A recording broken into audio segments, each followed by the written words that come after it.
welcome to another episode of the People of Entertainment. I'm your host, Cherri Valentine, and I have a very special guest, my first female interview. I'm so excited because we don't get enough recognition, guys. So, I'm so happy to be able to promote a fellow actress, actor, whichever one you'd like to be called. I don't mind being called actress myself. I don't care either way. Well, this is Reynee Long. How are you today? I'm doing very well. How are you doing? Oh, doing really good. Oh, we're recording about Christmas time, but she was so gracious enough to come during the holidays and do an interview with me. So thank you so much for coming. Absolutely. My pleasure. Yeah. Well, tell me a little bit about yourself. Well, I was raised in a small town in Alaska, really off the grid, and made for quite an interesting upbringing. I started acting just a smidge. I did just a commercial or two in my 20s, and then I kind of moved on and pursued other interests and raised a family. And now my kids are all grown and flown, and I thought it was time to do something different and give it another shot. So it's been a lot of fun. It's been very interesting. I did read that you had picked this up like during COVID, and you're kind of like me. During COVID, I was teaching a little bit. I teach English as a second language to children in China.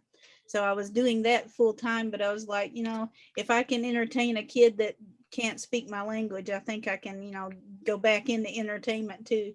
So I was trying to find ways during that to get out there and do things too. So I was very interested in your story. That's right. I started taking classes again just before COVID hit, January, and then boom, COVID hit and everything shut down. I was like, oh my gosh, what am I going to do? So how did you deal with the COVID situation and acting and getting into it? I found a lot of coaches and classes and communities online through Facebook, through just different parts of the internet. And I found the community as a whole to be very open and welcoming and helpful to somebody starting a new career later in life. Yes, that they are. Like I said, I've been doing the same thing too, trying to figure out new ways, and everyone has been so kind and, helpful for online. So all this networking we have on social media, guys, network on social media because everyone is so kind and helpful. So this is a great industry to be in. So tell me a little bit about some of the things you've done. Well, since jumping back into acting, the first production I was in is called Serket, and it's produced by a local Dallas local director and producer, and his name is James Randall.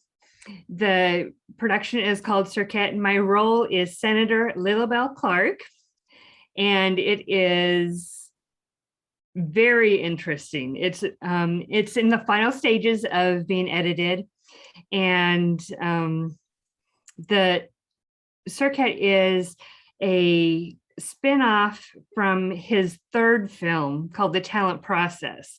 So it's a spinoff of that, but it's also its own film. So it's very complex and it's very interesting. It's about, let's see, how can I say this without giving away too much of the plot?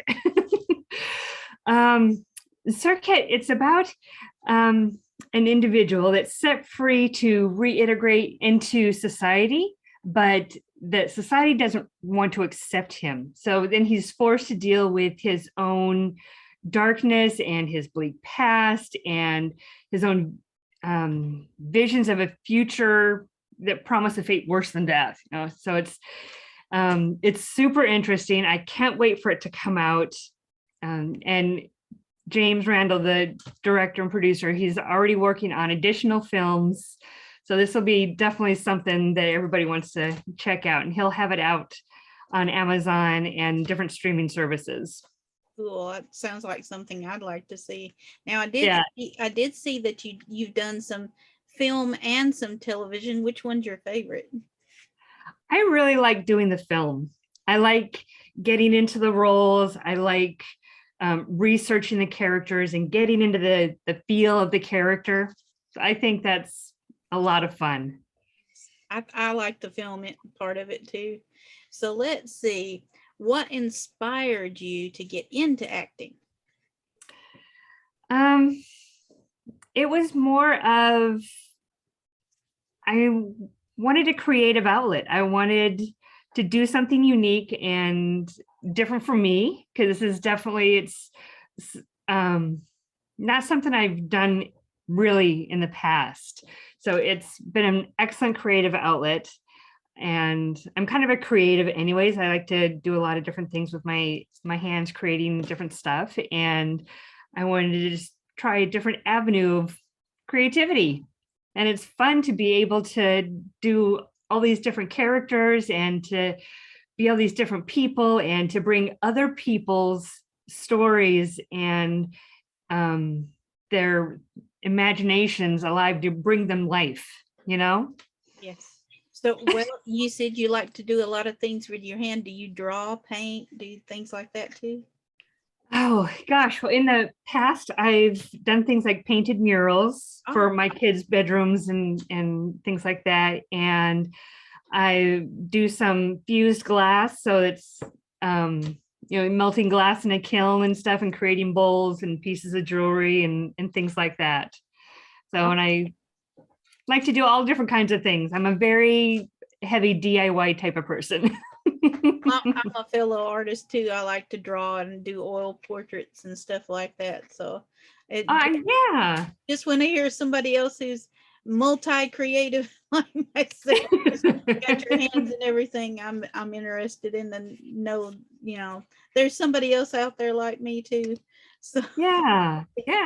I heard you're doing paintings. yes, You got commissioned to do some paintings. yes, I had a commission for a Poe, and I'm like, oh God, you had to have something like that. I can't just do like, so I had to look up how to draw a Poe, and then I started on it, and then I'm like, oh, I hate it. I wanted to rip it up. And then I was like, but I don't want to start over again. So I just I kept, know the feeling. I kept going, and finally I was like, well, yeah, I guess it doesn't look too bad. And then I just showed the person that bought it. I was like, well, what do you think? And he's like, I love it. And I was like, thank God. Thank goodness you did. I said, I still hate parts of it, but he loved it. So, okay. And he Well, said, that's what counts. I guess all artists are that way. You're never quite truly satisfied with everything. You're like, I could have done that a little bit better. I'm that way anyway. We are our own worst critic. Yes. Well, let's see. What advice, because I always ask this question just because I know people are out there watching and they're interested to know about actors in the entertainment business. What kind of advice would you give someone just starting out? Oh, don't let yourself get discouraged. It's really tough getting started. It's tough taking those first couple steps. It can be very daunting and very scary, but if it's really calling to you and it's something that you want to do, don't give up. Just keep pushing. You're gonna make mistakes. You're gonna fall. You're gonna feel like you look stupid, but just keep going. I mean, every time you kind of flounder a little bit, you learn a lesson. You get up and you keep going. And as long as you don't make the same ones, you're on a good path. Right. And that's one of the things that's carried over through all of these interviews. It's people don't give up, keep going. You're going to have rejection here and there, but, always keep in your mind, I'm going to Yeah. do this. And believe me, I have been the same way. I started out being behind the camera. I'm like, I don't want to be in front of that thing. I'll just be behind it. And then, I got this opportunity to do the podcast and do some acting, and I'm like, okay, well, I guess I'm in it to win it. Let's do it. So far, Perfect. I'm just keeping on. Hopefully we can keep going. Well, Yeah. let's see. What was your favorite show that you worked on? Oh gosh, that's a tough one because I got involved in some really fun ones and I've met some amazing people. Um, I have two more productions that are just getting ready to start rolling after the first of the year that I think are going to be really incredible. I think they're going to be a lot of fun. So I'm super excited to get started with them. I think talking to both of the directors and the writers, they all sound like they're going to be wonderful to work with. So that's a really tough question. Well, I enjoy every one that I've been on, even the first one. Mine was an indie vampire film, so that was cool. I got to be casting director and director's assistant on that one. So, Fun. so yeah. But everything that I'm currently doing is like, this is fun. I can't really tell either which one I like, but maybe down the road. Well, let's see. Yeah. How about, what would you like to work? Is there something that you haven't done that you'd like to do? As far as in a production, being a role in a production? Anything. Oh,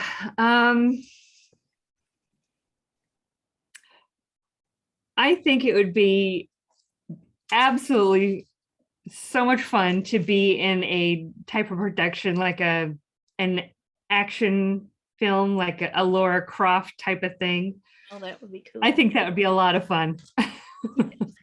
So, also, you're the main character, you're the Laura Croft, and that would be awesome.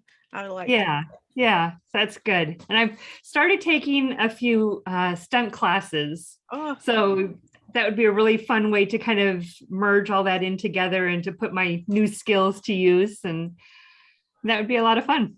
so what all during these classes do they teach you? Because I need to start some myself. So tell me, tell me a little bit.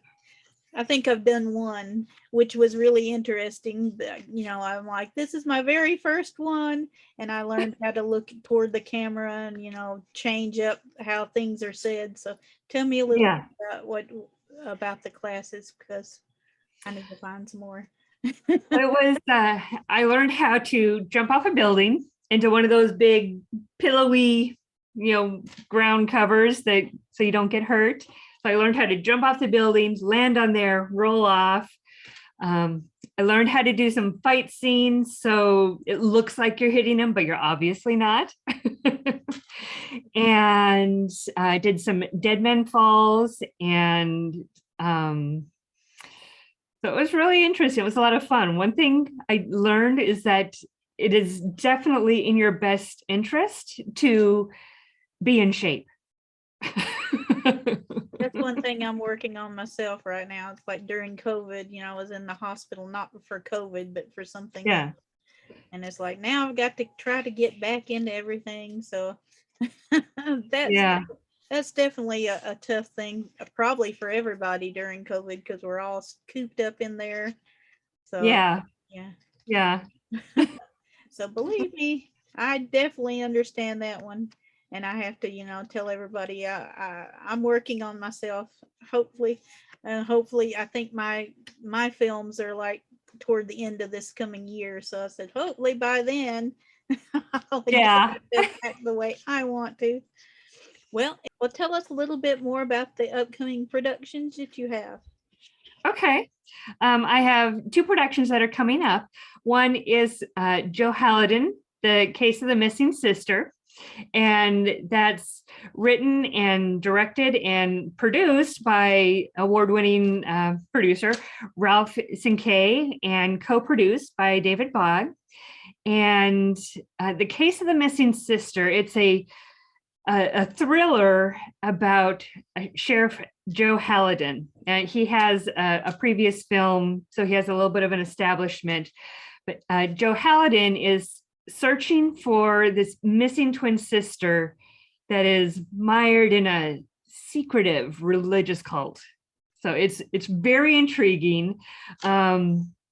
Searching for her leads him to make a really just startling discovery about his own life that will go to the heart of his own identity. And it's the script has a very different storyline. And it's not just about this good guy that confronts a bad guy. The storyline is really daring, and it's unabashed, and it's unique.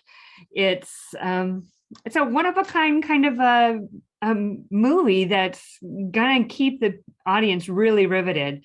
I got the script just the other day and read through it, and I'm really impressed. Can't wait to get it started. I think, guys, you've heard it here, so you want to keep in touch with us so you can figure out when you share it with us. We definitely see that one. I want to see that. All right. Absolutely. Well, tell me how people can find you. I know they can find you on my page, of course, because you're my friend on there, and we're definitely going to share this episode. But where else can they find you? They can find me on Instagram, Facebook, and IMDb. I'm Reynee Long with a Y, Reynee. It's not a very common spelling, so it shouldn't be that difficult to find.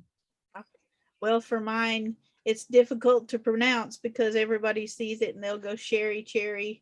So yeah, I definitely understand. I was told when I first started out, you need to find a name, that is easy to say and easy to spell and everything else. But I was like, well, Cherri's my name, and I'm just going by Cherri anyway. But but Valentine is not my first name. But so you guys can find, most of my fans know it's Cherri Fuller. But I thought, hey, let's just go all French here and Cherri Valentine. So that's what we're But yes, thank you, Reynee, for coming to see me, and thank you for being my very first female interview. I'm so excited. Hopefully we can get some more of you guys out there to come see me. So I really appreciate it. And it was so nice talking to you. And I look forward to doing a follow-up episode so we can talk more about all the things you've done later. So thank you for coming. Thank you so much for having me. I'm thrilled to be on your show. I'm very honored, and I definitely look forward to more episodes with you. Thank you. And guys, I keep trying to say, I keep trying to come up anyway with something to say to end this thing. But from all of these people that I've talked to, I think this is the most poignant thing to say, and is that time is limited. Don't spend your life living someone else's dream. Keep up the faith, keep courage, and live your own dream. Have a good day, guys. Bye.